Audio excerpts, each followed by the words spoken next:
boys and girls, I'm back with Powerless. I'm on chapter 9, and this is Simon's birthday. Remember, he's going to turn 13, so we're going to see what happens. Daniel soon discovered that when Molly said she had a plan, what she really meant was, I have this kind of general idea of something that should happen, so you go and make it work. Molly Lee was brave. Molly Lee was persistent. Molly Lee was not, however, a detailed person. The first part of the plan was secrecy. Daniel didn't like lying to Eric and Rohan, but Molly convinced him that if they found out, Rohan would scold them and Eric might go so far as to try and stop them. As Molly had said before, those two believed in the rules and they didn't hold with anyone breaking them. So after much debate, Daniel and Molly decided that the only members of their little conspiracy would be those who needed to know. The two of them, of course, and Simon. Daniel was surprised by Simon's reaction when they finally clued him in to what they had planned. Far from being grateful for the risk Daniel was about to take, he seemed to resent that Daniel had to be involved at all. He acted as if it were a great inconvenience to have Daniel stay with him on the night before his birthday, and laid down a ridiculous number of rules. Daniel could stay in his room, but he wasn't allowed to touch any of his stuff, that sort of thing. At one point, Daniel was ready to call the whole thing off, until Molly quietly reminded him that they weren't only doing this for Simon, they were doing it for Eric too. Molly wanted to be involved, but they decided that she needed to keep a safe distance away. She would camp out in a pup tent in the woods next to Simon's house. Her parents thought she was sleeping over at Louisa's. From there, she could keep an eye on Simon's bedroom window without actually putting herself in jeopardy. Or so they hoped.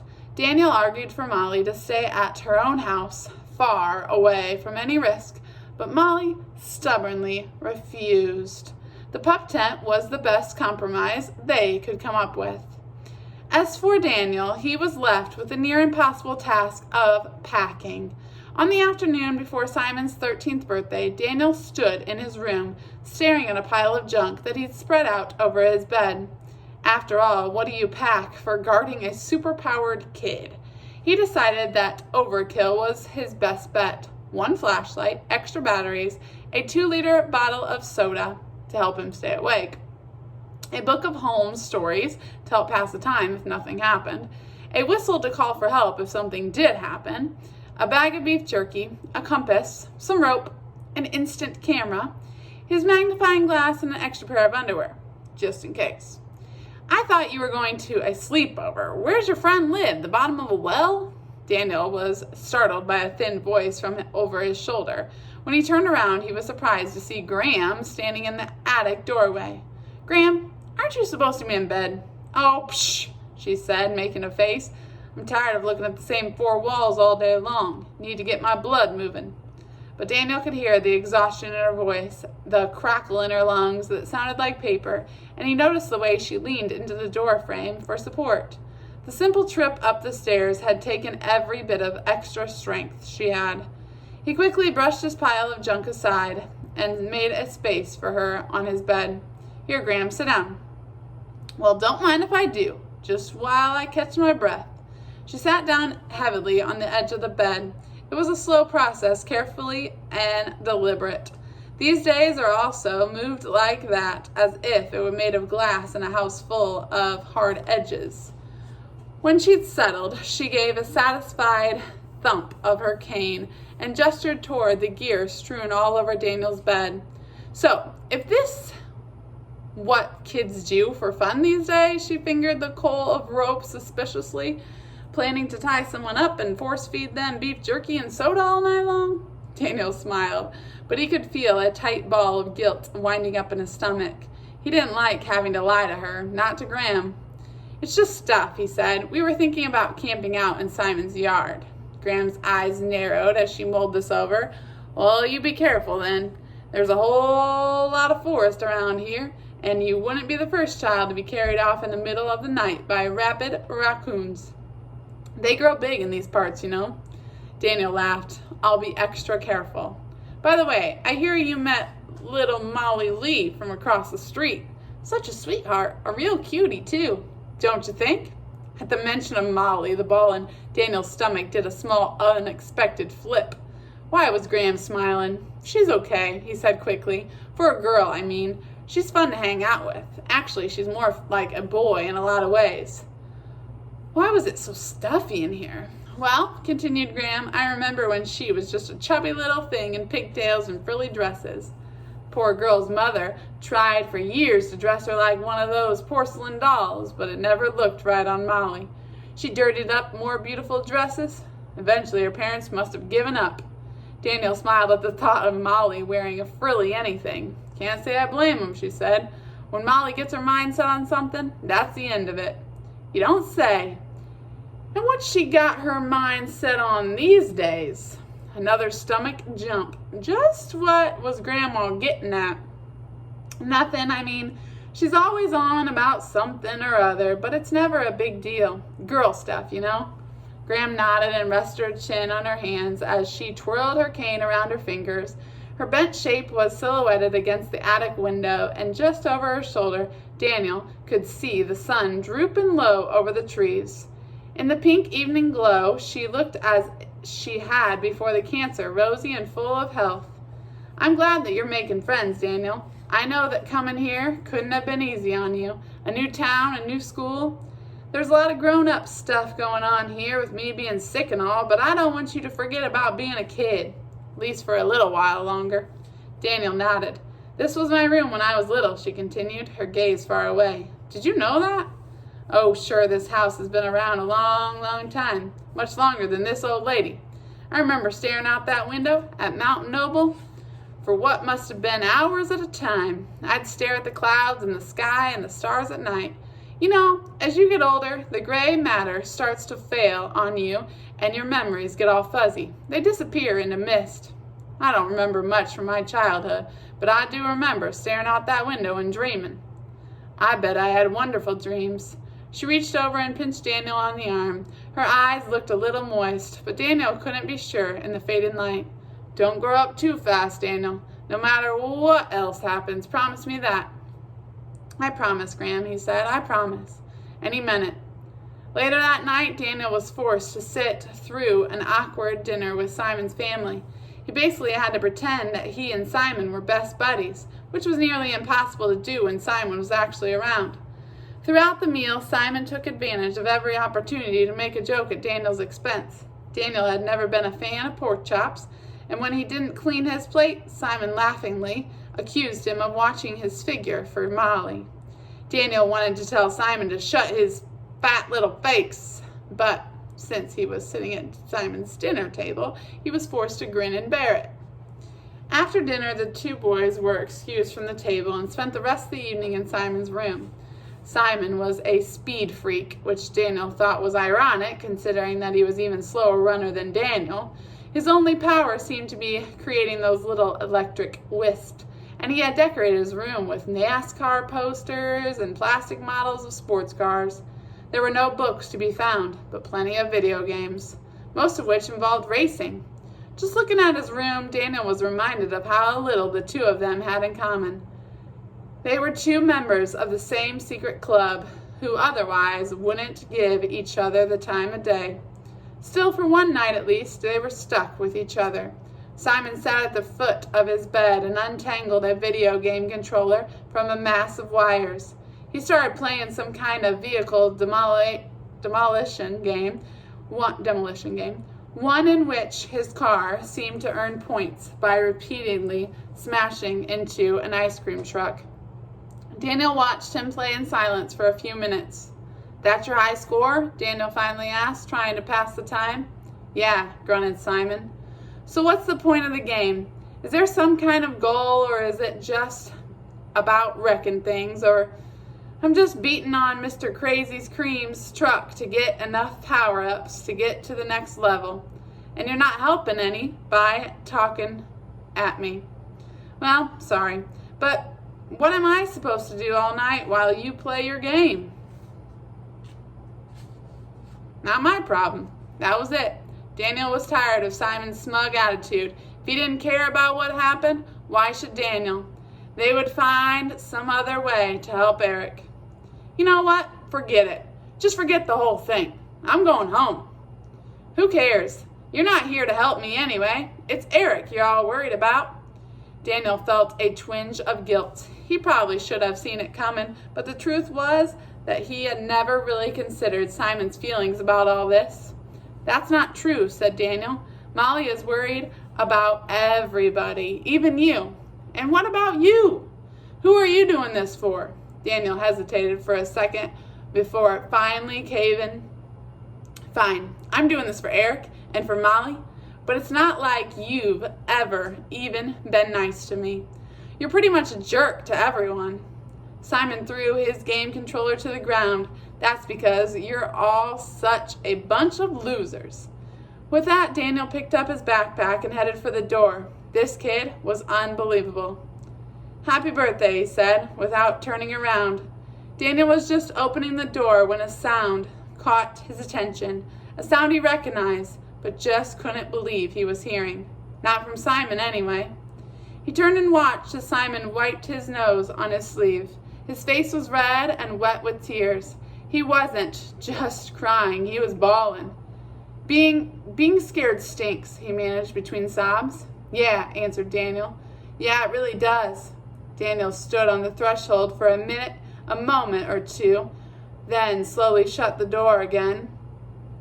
He put his backpack down on the floor, walked over and picked up the game controller. You got another one of these? He asked. A few hours later, they sat together, keeping watch out the window. Every 15 minutes, one of them would aim a flashlight into the trees, flicking it on 2 times. Then Molly's own light would shine back at them twice from her little campsite, hidden in the woods, to signal that everything was normal. If one of them saw anything suspicious, they would hit the light 3 times. If there was immediate danger, they would flick the light on and off and keep it blinking until help arrived. Once Simon's fear had broken through his bravado, he and Daniel had gotten along fine. Better than fine, actually. They had managed to have some fun. They played video games practically all evening, cracking each other up as they smashed their electronic cars and trucks into one another. They nearly made themselves sick on Daniel's beef jerky and soda.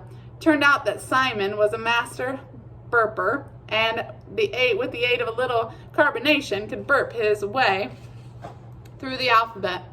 It was only after Simon's mom poked her head in the door and informed them that it was bedtime, and therefore time for lights out, that things got serious again. The plan was to keep watch together at the window, communicating with Molly and flashing, flickering lights. Daniel set up some of the equipment he'd brought. He wore his point-and-shoot camera around the neck and had his magnifying glass in his pocket. At one point, Simon gave him a baseball bat for protection, but Daniel just set it aside. He didn't know what they might end up facing, but he was pretty sure that a 12-year-old armed with a baseball bat wouldn't do much. It was sometime after midnight when Simon spotted the shape in the dark. Daniel was dozing, struggling to stay awake, when he realized Simon was tugging at his shirt sleeve. "Look," he whispered, "over there by the street lamp." Daniel jumped to his feet and squinted at the light shining beyond the trees. He searched the shadows. "I don't see anything." Something was there a second ago. Daniel immediately wished he had brought a pair of binoculars. He cursed himself for forgetting to pack something so obvious. Plenty of underwear, but no binoculars. "You sure?" he asked. Maybe Simon's fear was getting the best of him. "Yes, I'm telling you, something is moving out there. Look!"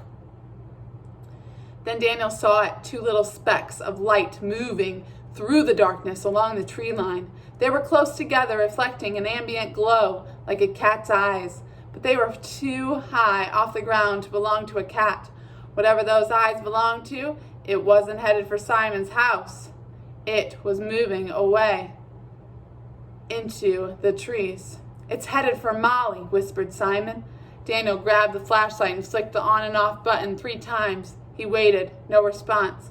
He then started flicking the light rapidly on and off, still nothing. The shining eyes were gone now, but Daniel had the sinking suspicion that whatever it was had moved deeper into the woods and closer to Molly. "We've got to warn her," said Daniel. "Is there a way down from here?" "The trellis, but you're crazy if you think I'm going out there." Daniel started to argue until he saw the fear in Simon's eyes.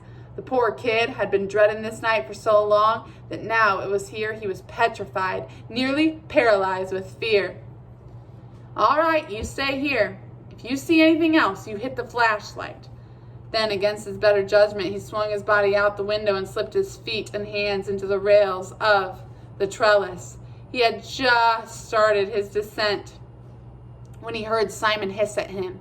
Daniel looked up to see Simon handing him the baseball bat through the window. This time, Daniel took it.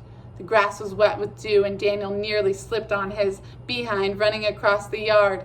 If he hurried, he'd figured he could get to Molly's camp from the other direction first, hopefully avoiding a confrontation in the dark with whatever it is in the woods.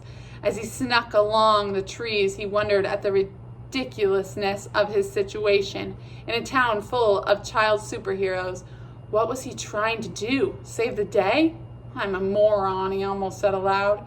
He found Molly's yellow pup tent in a clearing 30 yards into the woods, but there was no Molly. The surrounding trees were thick and black in the moonlight. His heart was beating wildly in his chest, and he realized that anything could be hiding just a few feet away, and he wouldn't even see it. He decided to chance a whisper. "Molly! Molly!" "What?" answered an irritated voice from the bushes.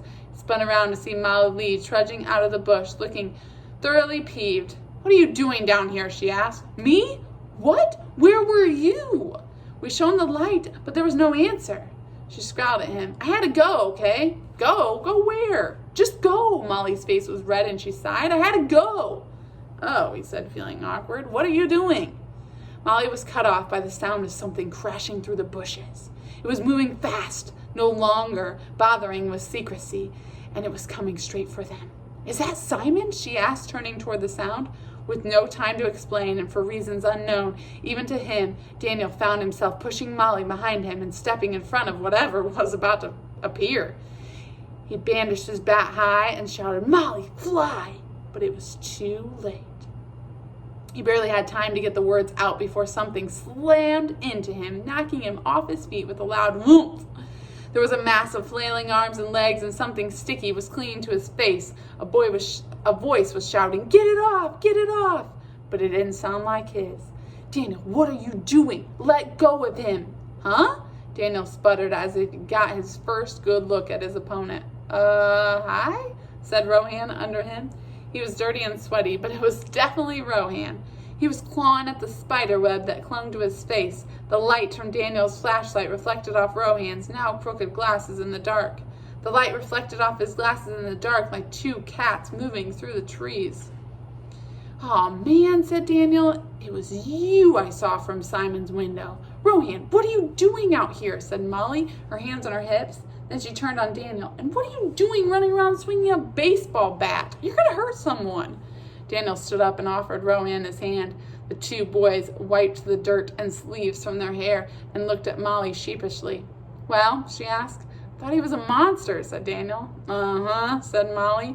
"And what if he was? Were you going to rush to my rescue armed with a baseball bat?" "Yeah, I guess," said Daniel, wincing at the absurdity of his own bravery. He was prepared for one of Molly's tongue lashings, but to his surprise, she just looked at him in a weird way. "And you?" she said finally, facing Rohan. "What are you doing here?" Rohan was busy wiping his glasses on his shirt tail. "I came to stop you, to try to talk some sense into you guys. I had no idea I'd be attacked by a slugger over here." "What are you talking about?" Molly asked, her face masked. "We're just camping." "Oh, come off of it, Molly. You guys have been acting all secretive and suspicious for days now. You two barely spoke a week ago, and now you're on a camp out together? And you just happened to pick the woods next to Simon's house on the night before his 13th birthday? You've been spying on us," Molly said, poking Rohan with her finger. "Used your powers and you listened in, didn't you?" "Of course I did, you dork, but only because I knew you were making a huge mistake." Thought struck Daniel like a hammer blow. "Eric," he asked, "did you tell Eric?" Rohan rearranged his glasses on his face and sighed. No, but I should have. You guys are messing with things that are best left alone. Molly folded her arms across her chest. Says you. I bet Simon sees it differently. It's Simon's time, Molly, and if you're not careful, you're going to end up just like him. Daniel was about to interrupt when he saw a light flicker through the trees. Oh, shoot, it's Simon. He's got to be crazy worried by now. Daniel took Molly's flashlight and switched it on twice, the signal for all clear. The light from Simon's window flashed back. 1, 2. I should get back, and said Daniel. 3, 4, 5, 6. Something's wrong, Molly whispered.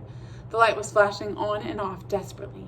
We've got to help him, said Molly as she started to move, but Rohan wrapped his arms around her tightly. Let go, she screamed, but Rohan held on firm. Molly was fast and a flyer, but she was no stronger than your average 12-year-old girl. She couldn't shake Rohan loose. You can't go, Molly, said Rohan. You're going to end up just like him. Molly was crying tears of frustration as she wrestled with her friend. But what about Simon? She pleaded. Off in the distance was a sudden popping sound, like small firecrackers, and from Simon's window came the flashes of light bulbs alight, Simon's wisps. He's fighting back, said Molly. Daniel, said Rohan, go! But Daniel was already running. In the distance, he could hear Molly shouting for him to hurry, and he ran as fast as he could. Branches scraped his face and thorns cut his legs as he sprinted through the underbrush, but he didn't dare slow down. He had made a friend tonight, and that friend was in trouble. When he reached the trellis, the lightning from Simon's wisp had already ceased, and there was an eerie silence in the air, accompanied by the ooze smell of electricity. Daniel had been in such a hurry that he didn't remember to pick up the bat. All he had was his camera around his neck. Nevertheless, he climbed. His hands were shaking with fear, but somehow he managed to make them work, planning one after the other as he scaled the wall to Simon's bedroom window. It was dark inside, and through the open window, Daniel smelled something new, a pungent odor like burnt hair.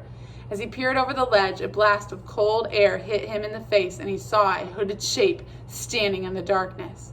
It was tall, like an adult, but only vaguely human-shaped. In the blackness of Simon's room, this figure stood out in the absence of light, a thin, darker than the dark itself. It was a creature made of shadow except for a small beating heart at the center of it, a faint green glow the size of a man's fist that pulsed with a sickling light. The creature had draped itself over Simon's inert body, which lay sprawled out over his bed. The whole shape of the thing seemed wrong somehow.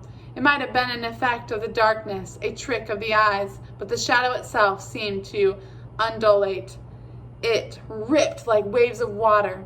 It chilled Daniel to his core, and for some reason made him think of hundreds of night black rats squirming in the dark. As if reading his thoughts, the hooded thing turned and looked at him.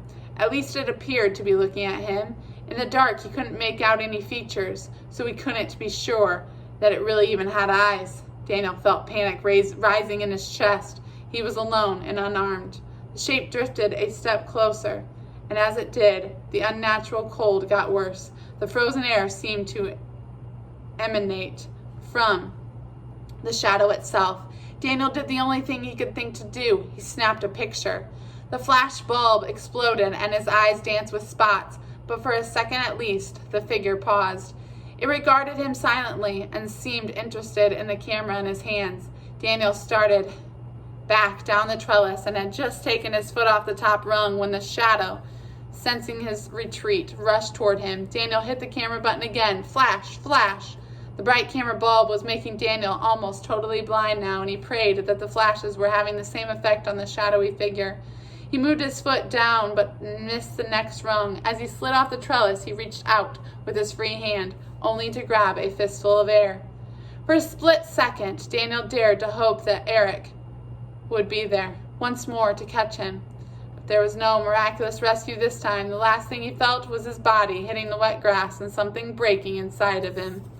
Then he felt nothing at all. We'll find out more about that black figure. That's the end of chapter 9.